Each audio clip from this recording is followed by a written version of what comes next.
Instead of saying, I'm going to heal myself, it might be more resistance-free and helpful for you to say something more like, I've turned in the direction of well-being, and that's what's calling me. Because when you talk about healing, you're turned in the direction of what you're wanting to overcome. But when you turn in the direction of the well-being that is really more natural and much more dominant, it's a different vibrational approach. Can you feel it? In terms of terminology, it sounds like almost the same thing, but it isn't at all. If what you're leaving is dominant, then you don't leave. If where you're going is dominant, then you go. So you just have to ask yourself what the word healing means. Is it leaving something unwanted, or is it moving towards something wanted? The word doesn't matter, but how you feel about it does. We would quiet our mind and let our mind wander on the pleasantries that your inner being. You see, when we talk about the path of least resistance, what we mean is the path toward that non-resisted thought. Non-resistance is non-resistance. The path of least resistance is the path to non-resistance. So the path of least resistance, or the path to non-resistance, is a really feel-good path. Feel the difference between overcoming something, which is full of grit and determination, and the feeling of letting well-being be. They're different feelings. And so the daydreaming that we're talking about will cause you to release resistance so that the cells of your body who are calling for whatever it is they need are allowed to receive what they need, because you're not in the way with your human and therefore bulky and awkward intervention. Through this process, do you feel more aware of your inner being existence than before? And because of your awareness of your inner being's existence, are you now more aware of your vibrational relationship with it? In other words, do your emotions tell you more? Do your emotions give you more information? And can you tell the difference between trying and letting? So that's the key. Can you feel the difference between struggle and ease? Can you feel the difference between, we don't want to get too ridiculous, confusion and clarity, blah, blah, blah, all of that. But if you can feel the difference, and it's not a subtle difference, it's a big difference. So when you say most of the time, we want to argue with that a little bit, because we think there's a big difference between trying to make something happen and knowing that it's already happened and just being willing to allow the rest of it to catch up. The cells of your body are remarkable. They have so much capacity that science and medicine does not understand. They are remaking themselves constantly. If you want to know the closest conspiracy that affects you, it's the conspiracy of your cellular being. Your cellular being is responding to your source energy. And to the degree that you let that be, that's how you speed it up. We've said things before that are frankly just annoying to our human friends, like enjoy the journey, or just be patient and easy about it. That's annoying, because when you want something, you want it. But our favorite thing is satisfaction, feeling satisfied where I am and eager for more. Satisfied with where I am and eager for more. So one might argue it's not easy to be satisfied when you're standing with not money when you want money, or without a partner when you want a partner, or without physical capabilities that you want before you have them. We get that. But we want to say emphatically, you can't get there from there. You have to put a bridge for yourself in the process. And that bridge is a ceasing of constant awareness of what is. And not a lot of it. 20 minutes a day of meditation is enough for you to release enough resistance, to allow enough energy to flow for it to catch on with you in your consciousness. So we can say things like, don't try so hard, And we do mean that. Or we could say things like, it's going to be all right, and we really do mean that. And we can say things, and we really do mean this, you're doing extremely well. But what you amplify here, and we are so appreciative of it because everybody's dealing with what you're dealing with to some extent. What is keeping what you prefer from coming. Say it better. Your attention to what is keeping you from what you prefer. Your attention to what is. Because you've done all the other work. You had the experience, you launched the rockets, you know how to meditate, you know how to tune in. Your guidance system is alive and well within you, you know it. So the answer to your important question, how do I speed this along, is make it not necessary that it hurry along. Let there be so much satisfaction in the moment. It's a little bit like Esther went to what she thinks is the best movie she's ever seen in her whole life, Blinded by the Light. She could hardly stay in her body. It was so good. Happy, happy, happy, happy. Such a good movie. But she had no desire. That movie was so satisfying. She didn't want to go out and see what else was playing. She wanted to watch that movie. She wanted to watch that movie. Last week, she went to another movie. She got up and walked out of it. Didn't want to watch that movie. She can tell which movies she wants to see. She can tell by how it feels, and you can too. What I'm focused upon right now is perfect, and therefore nothing needs to change. The movie I'm watching is so great, I don't need to get up and watch another movie. The movie that's playing is so awesome, I don't need to direct it right now. That's the key.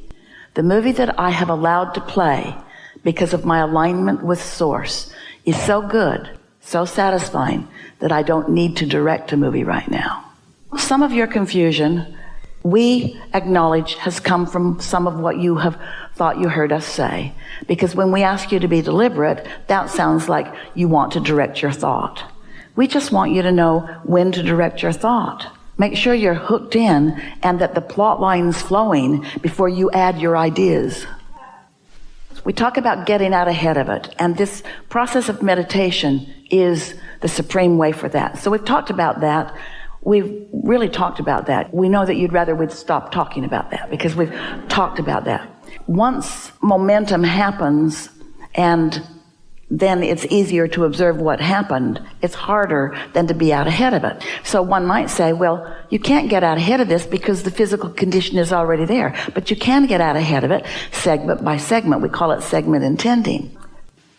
So now you're sitting and you're taking Abraham at their enthusiastic word. And you've decided that you're going to, with a notebook in front of you, just write segment. Esther writes segment and then she writes what it is.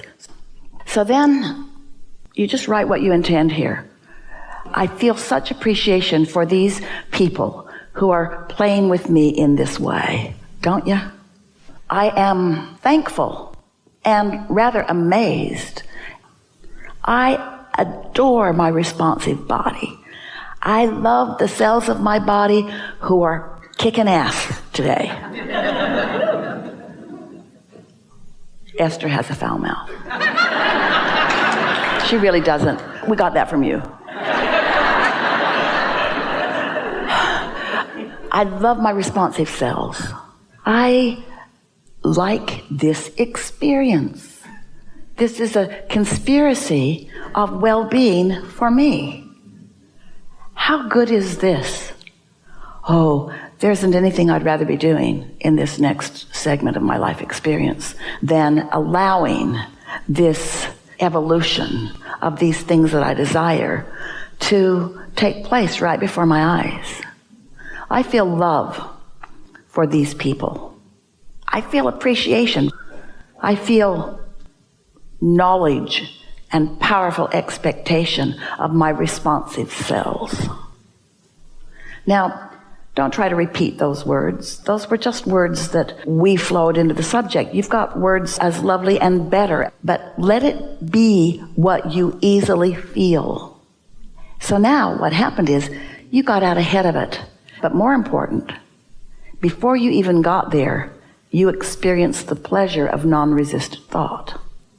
You didn't dread going, and you didn't practice the movie of disappointment.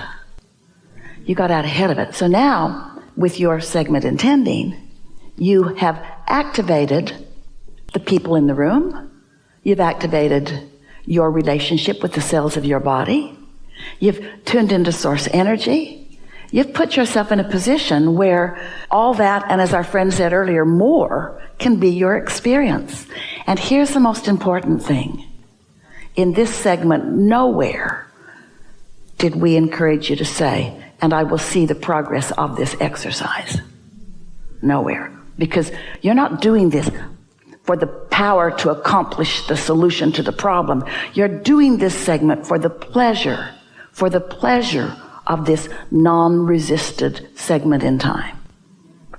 And you're going to notice, everyone's going to notice that this is going to get kicked into high gear, but we don't even want to talk about that, because then that puts you in the place of watching for the improvement, which introduces resistance that is unnecessary to the equation.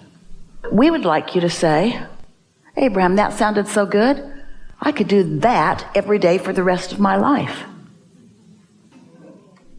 Well, it really helps to know that there are some key things that we've been emphasizing. Satisfaction, and let's make that word even bigger. Satisfaction, which to some people means exaltation. Satisfaction could mean in God's graces. Satisfaction could mean fulfilling my life's purpose. Satisfaction can be a big old blossoming concept. Satisfaction, no matter how you're looking at it. I like what I'm licking right now. Satisfaction comes from only one place, and that's moving in the direction of a desire. Satisfaction doesn't come when you're moving away from it.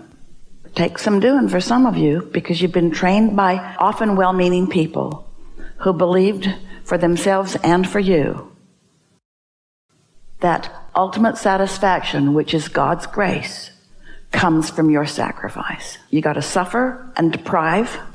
You got to have shortage consciousness, believe that the blessings are few, so don't take too many for yourself. Believe that the pie is little, and don't be greedy and take too much of it for yourself. It's an epidemic among people, well-meaning and maybe not so well-meaning, who want to control your behavior by the thing that's the easiest to control it by. But once you find your true power, and once you find your true satisfaction, and once it becomes consistently within you, then the world looks more beautiful, and you appreciate the contrast that it is, and you don't need to control anybody, and then you have a better relationship with everybody. When people around you understand that you don't need anything from them that is different than what they're offering, that you are picking and choosing from them by your attention to what feels good to you. You're not choosing a piece of them. You're just not choosing some pieces of them. So they don't ever feel any rejection, because you're not saying, I don't choose this about you. You just don't choose it. So you don't get it. It can be complicated or it can be simple. You get to choose whether you make it complicated or whether you make it simple. And sometimes it has to be so absurdly complicated before you will allow it to be simple. That's a wonderful thing that happens. Sometimes the momentum of what you don't want just has to keep going and going and going until suddenly you're looking and you're thinking, are you kidding me? Are you kidding me? It started out here and now it's there. And then something about the absurdity of what you've allowed the momentum to come to causes you to launch an enormous rocket of desire, and then you sleep and you're in a more powerful place. Really good. Really good.